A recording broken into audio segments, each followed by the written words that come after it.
Hello, everyone, and welcome into the pregame coaches interview. Once again, I'm joined by the head coach of the football team, Tony Crough. Coach, thank you, as always, for taking the time to do this interview.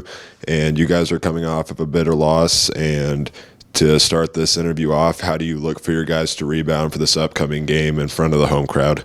Yeah, we're hoping that that they were, a little bit embarrassed, a little bit, just didn't feel good about that loss, and we're hoping they're ready to come back and rebound and be ready to go against another tough opponent.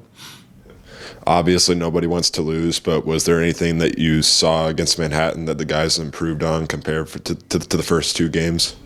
Yeah, I don't know if we improved much, and it's hard to tell when you take a beating like that. But I think what we learned is that there's a different caliber. We got to come out and play at a different level that we just didn't do against a great Manhattan team. And Manhattan's arguably the best team in the state right now, any division. And we had a chance to see where we stood against them, and we didn't match up well. We weren't at their level, and so we told our guys, you gotta come out and play at a different level, and we kind of felt like we weren't ready to go. The biggest negative that everyone knows about last week is the injury suffered by Malik Baugh in the first quarter. So is there anything you can tell us about his status and if he'll be able to go tonight? Yeah, he's questionable. It's we're going to warm him up and see how he feels, and I think if he looks really good warming up, there's a chance he might get on the field, but it's a slight chance. His shoulder's still pretty banged up, and we would hate to lose him for the whole season early on like this, but if he can go, he's going to warm up. If he can go, we're going to throw him in there and see how he looks. But it's pretty questionable at this point. As it's something you've monitored all week, how have you prepared your game plan for the two different outcomes of him being able to go tonight or not?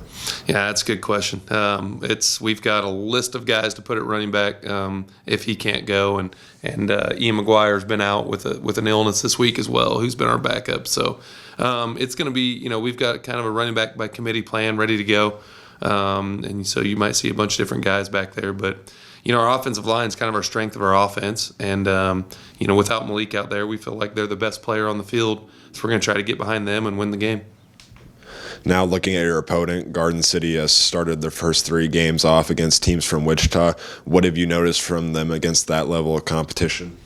Yeah, they're good. They're really good. They haven't really played anyone tough yet. Wichita Heights was okay, but they're good. They do a lot of things that challenge you. We're going from facing a spread offense that doesn't use a running back last week to an offense that uses 3 or 4 running backs this week, and so it's a tough adjustment for our defense.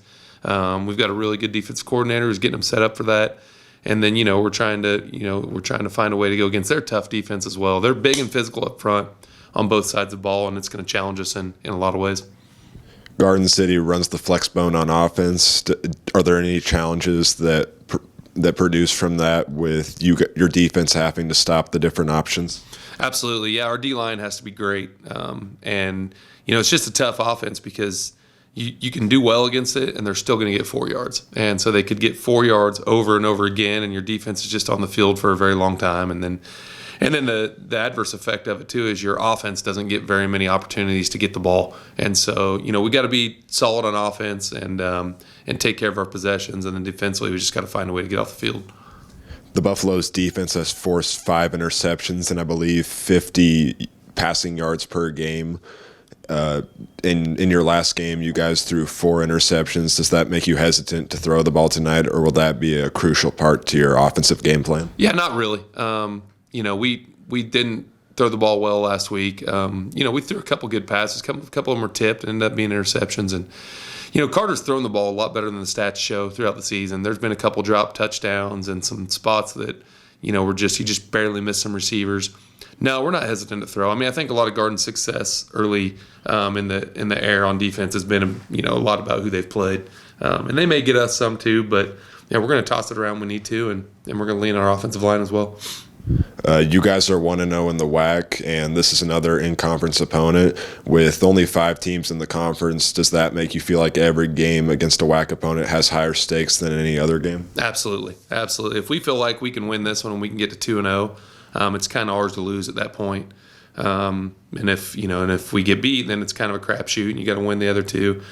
With a small conference like this, every game's important, and that's what we've been telling our kids, and we've been reminding them that we are the back-to-back-to-back WAC champs, and somebody's have to knock us off to take that from us. And Garden's going to be ready to. Garden wants to every year. Garden's the team that's been the biggest contender over that time, and they're going to be ready to go, and they're going to try to take it from us. And we just keep reminding our kids that it's ours to defend, and we got to come out and compete so we can try to keep it.